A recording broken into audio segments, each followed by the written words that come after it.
नमस्कार विद्यार्थी मित्रांनो, स्पॉटलाइट अकॅडमीच्या या प्लॅटफॉर्मवर तुमचं सर्वांचं स्वागत आहे। इकॉनॉमी विथ डॉक्टर सुशील वारीमध्ये जे आहे आपण आज समजून घेणार आहोत आधार इनेबल पेमेंट सिस्टीम।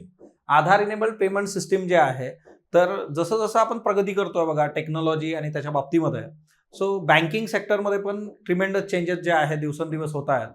तुम्ही जे आहे की तुमच्या थंब इम्प्रेशनने जे आहे आधार लिंक तुमचं जर अकाउंट असेल आणि तुमचे थंब इम्प्रेशन आधार नंबर टाकून जे आहे सरळ सरळ कॅश विड्रॉल करू शकता, मिनी स्टेटमेंट्स काढू शकता।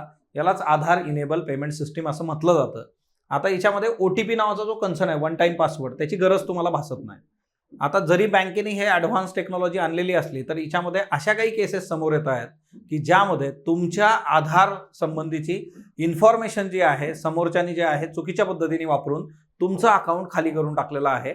सो एकतर सगळ्यात महत्त्वाची बाब अशी आहे बघा, ज्यावेळेस आपण बँकिंग व्यवहार जेवढे सगळे करतो, जे ट्रान्झॅक्शन्स करतो, तर ते करताना आपल्याला काळजी घेणं अपेक्षित आहे। तुम्ही जर आधार इनेबल पेमेंट सिस्टीमचा वापर करत असाल तर त्या केसमध्ये जे आहे तुमचं अकाउंट जे आहे ते कितपत सेफ आहे याचा जो आहे तर तो मुद्दा इथं उपस्थित केला जातो आहे। आता याच्यामध्ये जे आहे ना बेसिकली काय काय गोष्टी आहेत त्या आपण समजून घेऊया।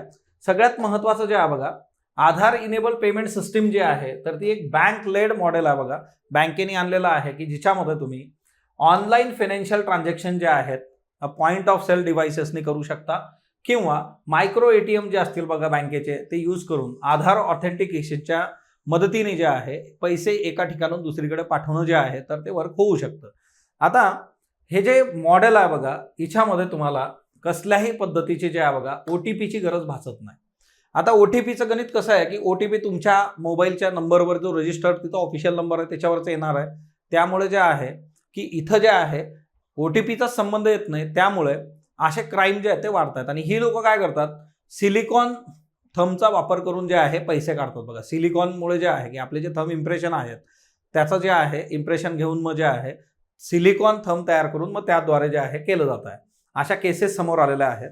आता यामधून जे फंड ट्रान्सफर होतात बघा तिच्यामध्ये बँक नेम, त्याच्यानंतर तुमचा आधार नंबर आणि फिंगरप्रिंट कॅप्चर जे आहे बघा, अशा 3 गोष्टी लागतात। बँकेचं नाव, आधार नंबर आणि जे आहे तुमचं फिंगरप्रिंट जे आहेत बघा, तर फिंगरप्रिंट कॅप्चर मधून हे पैसे निघू शकतात। 3च गोष्टींची गरज आहे इथं। आता ह्या सर्व याच्यामध्ये जे आहे national payment corporation of India NPCI, आता NPCI काय तेही आपण बघू। NPCI आणि त्याच्याबरोबरच जे आहे unique identification authority of India जे तुम्हाला आधार प्रोव्हाइड करतात, हे दोन्ही जे आहेत तुम्हाला एक गोष्ट क्लिअरली इथं सांगत नाही की यांनी जे आहे आधार इनेबल पेमेंट सिस्टीम जे आहे तर ती डिफॉल्ट आहे बघा, म्हणजे ती ऑलरेडी ऍक्टिव्ह होऊन जाते। कधी ऍक्टिव्ह होते, जर तुमचं अकाउंट आधारला जोडलेलं असेल तर ते ऍक्टिव्ह होऊन जातं। आता तुमचं अकाउंट आधारला जोडलेलं जे आहे तर बऱ्यापैकी सगळ्यांचेच अकाउंट हळूहळू जे आहे ते आधारला जोडले गेलेत। काही लोक असतील बघा दुर्मिळ बाकीचे, तर ते पण येत्या काळात ते जोडून घेतील। कारण त्याचं रिझन असं आहे, जर कुठलीही व्यक्ती त्याला जर कुठलेही बेनिफिट हवे असतील, सबसिडी हवी असेल है ना एखाद्या स्कीमची, तर त्याला त्याचं अकाउंट काय करावं लागतं, आधारशी लिंक करावं लागतं बघा। आता आधार कायदा जो आहे तो तुम्हाला सांगतो की त्याचं सेक्शन 7 जे आहे, सरकारकडून कुठलाही लाभ तुम्हाला घ्यायचा आहे, योजना असू देत, कुठल्याही ज्या बाबतीत सबसिडी घ्यायची असेल तर तुमच्या अकाउंटला आधार लिंक पाहिजे। सो त्यामुळे काय ना हे मॅन्डेटरी आहे बघा। सो इथं काय होतं की ज्यावेळेस तुमचं आधार जे आहे तर ते बँक अकाउंटला जोडलेलं आहे तर तुम्हाला ही सर्व्हिस आपोआप जे आहे तर ती इनेबल होऊन जाते, म्हणजे ती तिथं असते। डिफॉल्ट सेटिंग नावाचा जो प्रकार तुमच्या मोबाईलमध्ये असतो तसंही डिफॉल्ट होऊन जातं बघा की ते तिथं असणार आहे। आता कॅशलेस इंडिया जो आहे ही एक वेबसाईट आहे बघा, आणि ही वेबसाईट जी आहे ती सांगते तुम्हाला, ही मैटीद्वारे जे आहे रन केली जाते बघा। तर यामध्ये यांनी जे आहे हे क्लिअर केलेलं आहे की याला ऍक्टिव्हेशनची गरज नाही आहे। जरी तुम्हाला unique identification authority of India आणि NPCI सांगितलं नाही, तर यांनी क्लिअर केलेलं आहे की याच्यासाठी कुठल्या ऑथेंटिफिकेशनची गरज नाहीये, तुम्हाला ऍक्टिव्हेट करायची गरज नाहीये। बऱ्याचदा कसं असतं ना, मोबाईल कंपन्या आपला जे आहे गैरफायदा घेतात बघा, ते स्वतःहूनच आपल्या याच्यावर काही सिस्टीम जे आहे काही जे काही स्कीम्स असतील बघा, वेगवेगळे गाणे, कॉलर ट्यून ते स्वतःच ऍक्टिव्हेट करून टाकायचं आणि तिच्यामधून जे आहे आपल्या अकाउंटमधून पैसे कट करायचे। सो ते जे होतं ना तर त्याच पद्धतीने हे आधार जोडल्याबरोबर ऍक्टिव्हेट होऊन जातं। आता इथं जे आहे की आधार डेटा जो आहे तो लीक होण्याचे जे चान्सेस आहेत 2018, 2019, 2022 याच्यामध्ये हे लक्षात आलेलं आहे की आधार डेटा जो आहे तो लीक होऊ शकतो, त्याचे चान्सेस पण आहेत। आता हे कधी जे आहे बघा तर ते युनिक आयडेंटिफिकेशन ऑथॉरिटी ऑफ इंडियानी जे आहे तर ते मान्य केलेलं नाहीये। त्यांचं असं म्हणणं आहे की तुमचा आधारचा जो डेटा आहे तर तो सेफ आहे।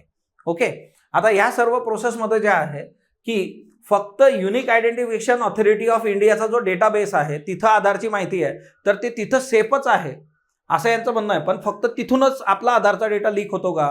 तुम्ही आधार कार्डची झेरॉक्स कुठं कुठं दिलेली आहे ती स्वतःला विचारा आतापर्यंत.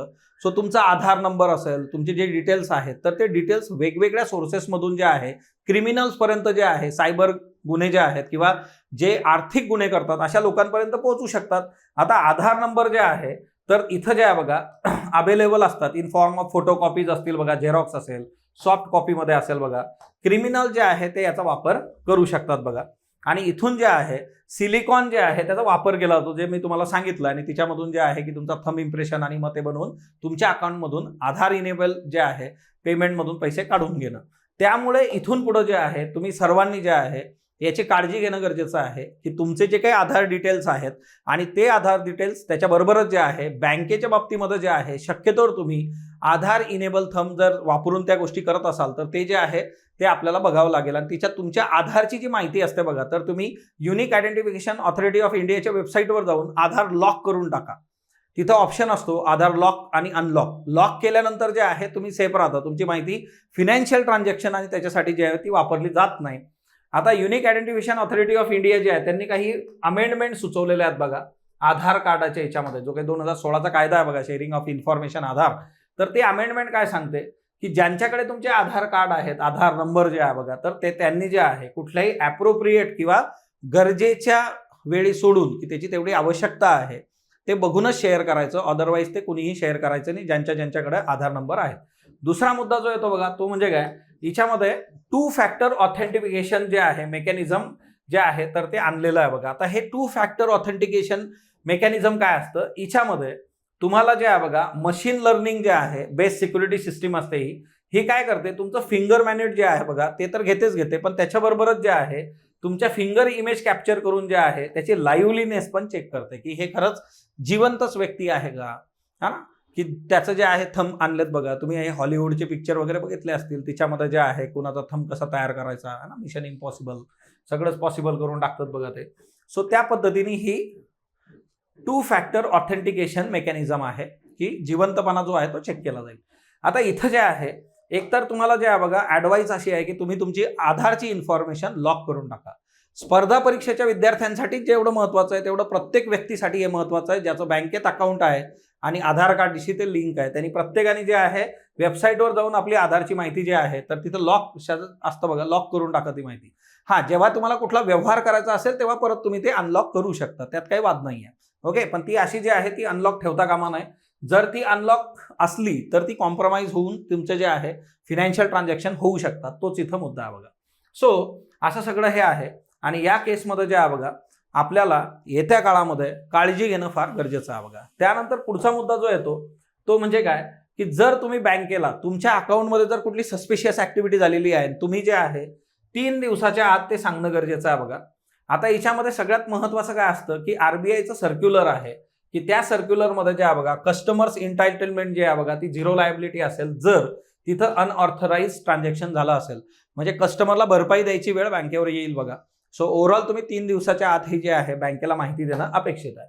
National payment corporation of India NPCI, आता NPCI जे आहे त्याचा उल्लेख याच्यात आला होता. NPCI काय बघा, ही एक अम्ब्रेला ऑर्गनायझेशन आहे की जी रिटेल पेमेंट आणि सेटलमेंट सिस्टीम भारतातली बघते. हे इनिशिएटिव्ह कुणाचं आहे, RBI आणि इंडियन बँक असोसिएशनचं इनिशिएटिव्ह आहे बघा. सो इंडियन बँक असोसिएशन आणि RBI. आता याचं जे एक प्रोडक्ट आहे ते आपण रुपे म्हणून बघितलेलं बघा. रुपे काय आहे, तुमच्याकडे रुपे कार्ड असेल बघा बऱ्याच लोकांकडे. ही इंडियन पेमेंट सिस्टीम आहे, जसं मास्टर आहे, व्हिसा कार्ड तुमच्या ATM आणि त्याच्यावर दिसेल तुम्हाला. ही इंडियन पेमेंट सिस्टीम आहे, याच्यामध्ये ट्रान्झॅक्शन कॉस्ट वगैरे आपल्याला कमी लागते. सो तो मुद्दा याच्यामध्ये आहे. नॉट फॉर प्रॉफिट जे आहे अशी एक कंपनी आहे. कंपनीज ऍक्ट 1956च्या अंतर्गत हिचं रजिस्ट्रेशन आहे बघा. हिच्यामध्ये जे आहे की इन्फ्रास्ट्रक्चर जे आहे एंटायर बँकिंग सिस्टीमला जे आहे ते प्रोव्हाइड करणं फिजिकल ॲज वेल ॲज इलेक्ट्रॉनिक पेमेंटच्या बाबतीमध्ये हे यांचं काम आहे बघा. सो आधार इनेबल पेमेंट सिस्टीम आपण समजून घेतलेली आहे. सो प्रत्येकाने इथून पुढे जे आहे काळजी घ्या. तुमच्या घरच्यांना जे आहे तुमच्या फॅमिली मेंबर्सलाही सांगा की आधार इनेबल सिस्टीम काय आहे, कारण एका फेमस युट्यूबरने हे सगळं समोर आणलं. त्यांनी त्याच्या आईच्या अकाउंटमधून ज्यावेळेस पैसे गेले तर त्यावेळेस हा सगळा मुद्दा समोर ठेवला आणि बँकिंग व्यवस्थेवर जे आहे काही प्रश्नचिन्ह त्या सिक्युरिटीवर उभे केलेले आहेत. सो आपण काळजी घेणं आणि आपल्या फॅमिलीला जे आहे काळजी घ्यायला लावणं गरजेचं आहे बघा. सो अपकमिंग बॅचेस जे आहे स्पॉटलाइट अकॅडमीच्या IAS 2024 साठीची UPSC इंटिग्रेटेड बॅच 12 जून पासून सुरू होते, राज्यसेवा 12 जून पासून आणि कंबाईन जे आहे तर ती 10 जुलै पासून सुरू होते आहे. स्पॉटलाइट अकॅडमीचं ॲप आजच डाउनलोड करून घ्या. त्यावर तुम्हाला डेमो लेक्चर्स आहेत बघा, कोर्सेस आहेत, नोट्स आहेत, त्या तुम्ही बघू शकता. स्पॉटलाइट अकॅडमीला तुम्हाला कॉन्टॅक्ट करायचा असेल तर तिथं 7447665769 827527575769 तर या कॉन्टॅक्ट नंबर्सवर तुम्ही कॉन्टॅक्ट करू शकता. स्पॉटलाइट अकॅडमीला इंस्टाग्राम, यूट्यूब, टेलिग्राम आणि फेसबुकवर तुम्ही फॉलो करू शकता. इकॉनॉमी विथ डॉक्टर सुशील वारीमध्ये अशाच नवनवीन कन्सेप्ट घेऊन आपण भेटत राहूयात. तुम्हाला जर इकॉनॉमी संबंधीच्या कुठल्या कन्सेप्ट समजून घ्यायच्या असेल तर नक्की जे आहे कमेंट बॉक्समध्ये आम्हाला कळवा. धन्यवाद विद्यार्थी मित्रांनो.